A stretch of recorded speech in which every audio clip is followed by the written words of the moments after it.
हमारे यहां क्या हो रहा है, बाप मर गया, भाइयों ने बैठ करके जमीन जायदाद का बंटवारा कर दिया, बहन को फूटी कौड़ी नहीं मिली, बहन को एक पैसा नहीं मिला। बहन आई, भाई आपने बाप की जायदाद का बंटवारा किया, मुझे क्यों नहीं दिया? भाइयों ने धमकी दी। मैं शेरशाबादी माहौल नहीं जानता, मैं कटिहार का माहौल, मैं बनारस की बात कर रहा हूं, अपने माहौल की बात कर रहा हूं। भाइयों ने धमकी दी, अगर तू अपना हिस्सा ले लेगी, आज के बाद हमसे रिश्ता मत रखना, हमसे कोई ताल्लुक मत रखना। अगर हमने अपने बाप की प्रॉपर्टी में से तुझको हक दे दिया तो आज से रिश्ता खत्म। बहन बेचारी सोचती है भाई से रिश्ता खत्म करना बड़ा महंगा सौदा है, भाई और भतीजे की मोहब्बत भी दिल में होती है। बहन कहती भैया जो है आप रख लीजिए, मुझे कोई जमीन जायदाद नहीं चाहिए। इस तरीके से ब्लैकमेल किया जाता है और प्रेशराइज किया जाता है और दबाव डाला जाता है बहनों के ऊपर, और बहनें मजबूरी में आकर के अपना हिस्सा अपने भाई को लिख लेती हैं। और ये काम कौन कर रहा है? ये पांचों टाइम का नमाजी कर रहा है, चेहरे पर भरपूर शरई दाढ़ी रखने वाला और माथे पर सजदे का निशान सजाने वाला, अपने आप को मुत्तकी कहने वाला, अपने आप को परहेजगार कहने वाला भी ये काम कर रहा है। ओ लोगों, अल्लाह को क्या हिसाब दोगे जब अल्लाह का कानून ये कह रहा है कि आपके वालिद के इंतकाल के बाद आपके बाप की प्रॉपर्टी में आपका हिस्सा है और आपकी बहन का भी हिस्सा है। वो कौन सा कानून है, वो कौन सा इंसाफ है जिसकी वजह से आपने अपनी बहन को उसका हक नहीं दिया? जरा ईमान से बताओ, जरा अपने दिल पर हाथ रख करके बताओ मेरे भाई। और ये भी याद रखिए, इस्लाम का जो निजाम मीरास है ये कोई बाई चॉइस नहीं है कि अमल कर लो तो अच्छी बात है और अगर अमल नहीं करोगे तो कोई हर्ज की बात नहीं है। अल्लाह ने जब मीरास का कानून बयान किया तो क्या फरमाया? तिल्का हुदूदुल्लाह, ऐ मेरे बंदो, ये अल्लाह ताला का बनाया हुआ कानून है। वमन युतिल्लाह व रसूलहु युदखिलहु जन्नातिन तजरी मिन ताहतिहल अनहारु खालिदीन फीहा अबदा।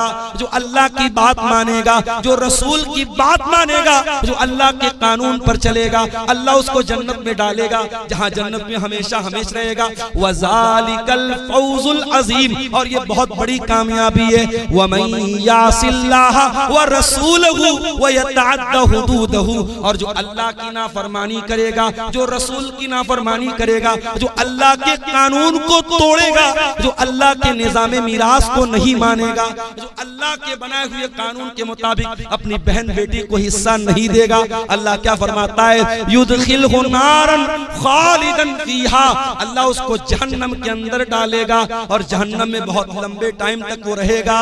वलहु अज़ाबुन मुहीन, बीवी को कितना मिलेगा, बेटे को कितना मिलेगा, बेटी को कितना मिलेगा, माँ का कितना, बाप का कितना, पूरा एग्जैक्ट आपके सामने। और बड़ी अजीब बात यह है कि इस्लामिक इनहेरिटेंस या इस्लामी मीरास का जो ये निजाम है, ये पूरे कुरान की सिर्फ 3 आयतों के अंदर अल्लाह ताला ने इसको महसूस कर दिया है। कुरान की 3 आयतों में, सूरह निसा की 3 आयतों में अल्लाह ताला ने पूरे इस्लामी निजाम मीरास को बयान किया। इससे पहले कि मैं इस्लामी निजाम मीरास पर कुछ बात करूं, आइए पहले हम ये देखते हैं कि इस्लाम माल के ताल्लुक से क्या क्या है। भाई आज जितनी भी गड़बड़ी हो रही है वो क्यों हो रही है? क्योंकि इंसान माल से बेहद मोहब्बत करता है।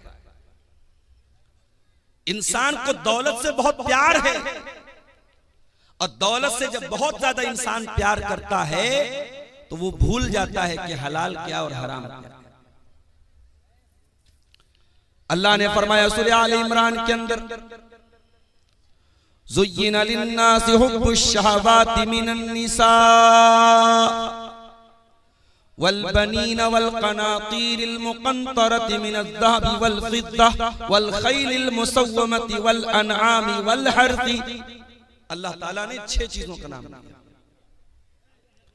ओ लोगों, तुम्हारे लिए अल्लाह तबारक व तआला ने तुम्हारे दिलों के अंदर मोहब्बत डाल दी है। मिनन निसा, औरत की मोहब्बत डाल दी है। औरत की मोहब्बत। शादी हुई, इंसान अपनी बीवी से मोहब्बत करता है, बीवी की मोहब्बत डालता है। वल बनीन, और अल्लाह ताला ने औलाद की मोहब्बत भी तुम्हारे दिलों में डाल दी है।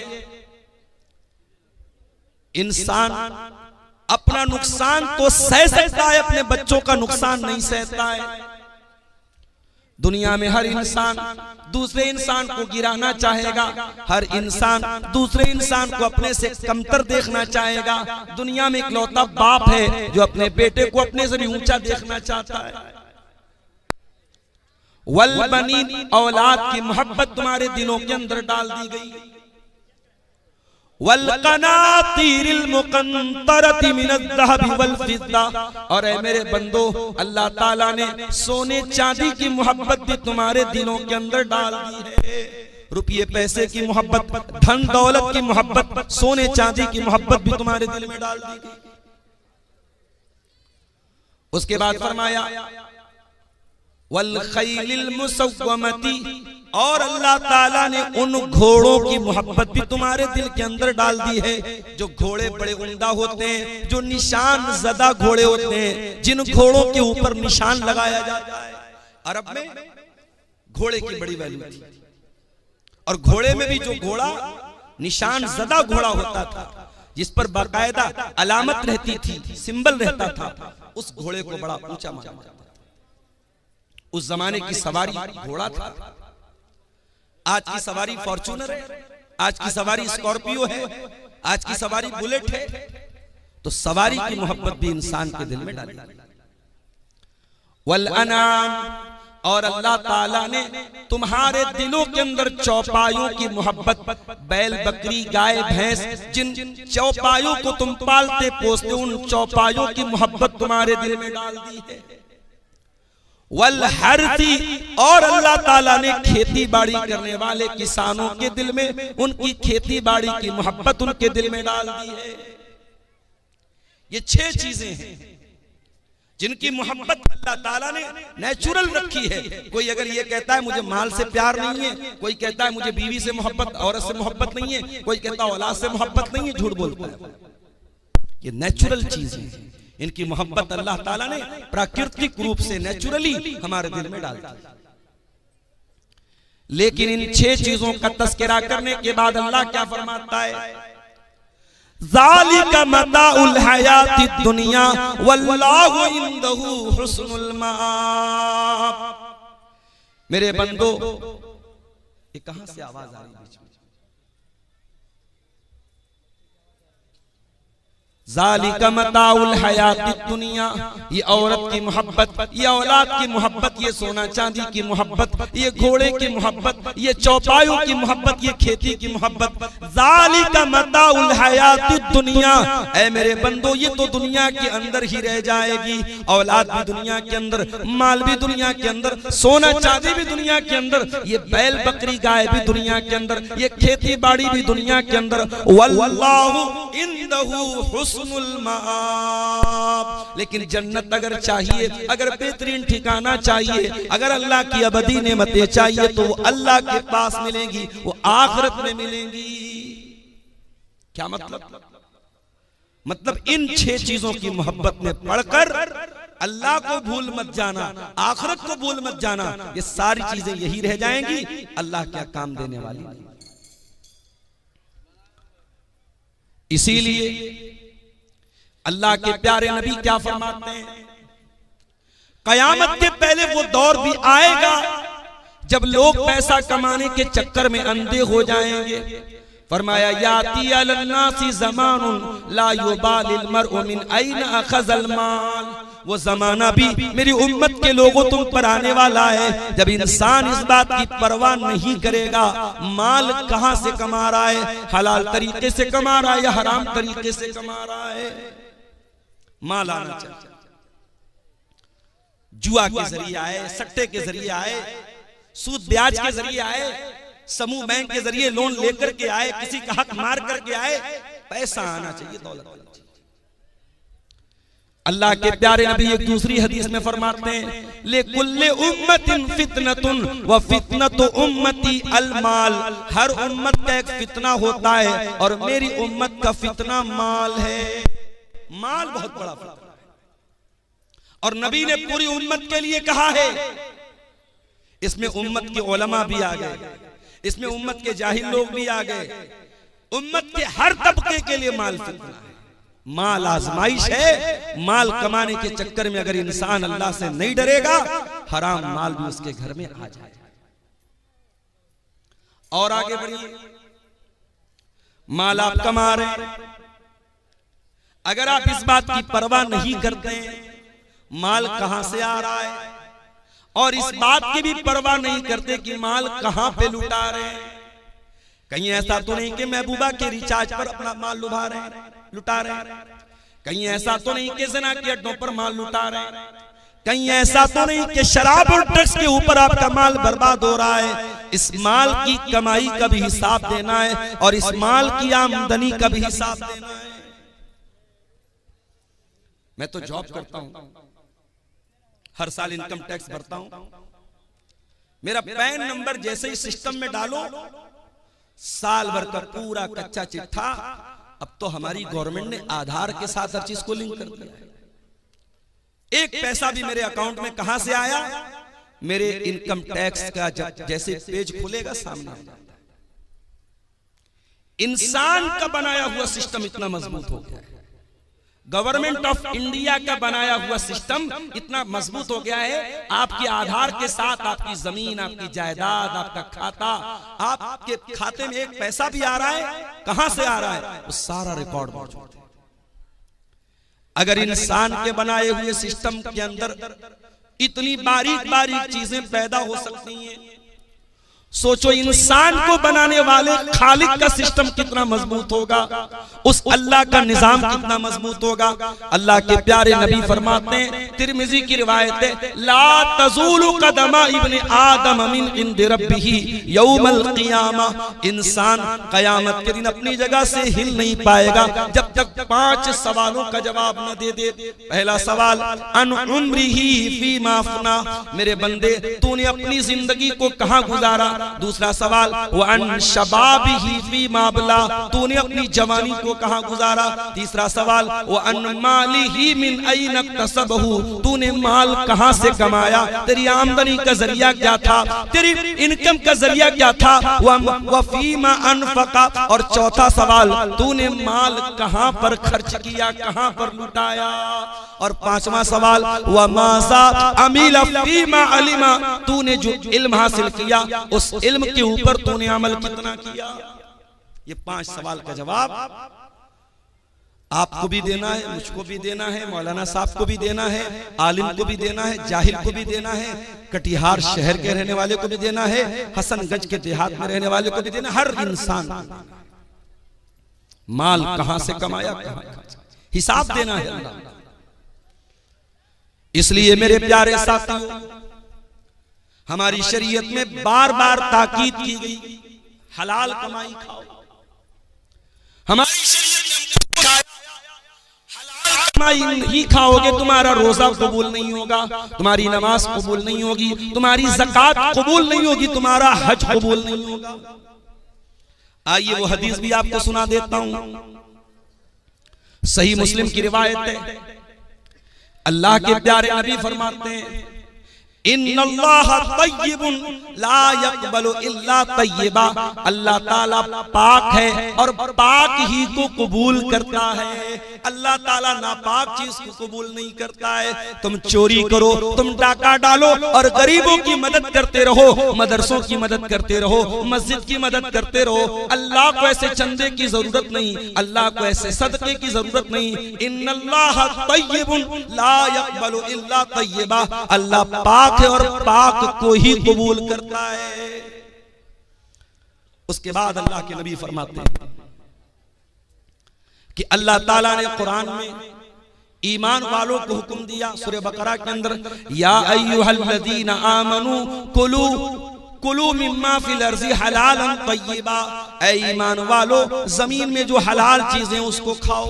वश्कुरू लिल्लाहि इन कुंतुम इय्याहु ताबुदून, और अल्लाह का शुक्रिया अदा करो अगर तुम अल्लाह की इबादत करते हो। ईमान वालों को हलाल कमाई खाने का हुक्म दिया, और कुरान के 18वें पारे में अल्लाह ने अपने रसूलों से फरमाया, या अय्युहर रसूलु कुलू मिनत तय्यिबाति वअमलू सालिहा, ऐ मेरे रसूलो तुम नेक अमल करो और हलाल रोजी खाओ।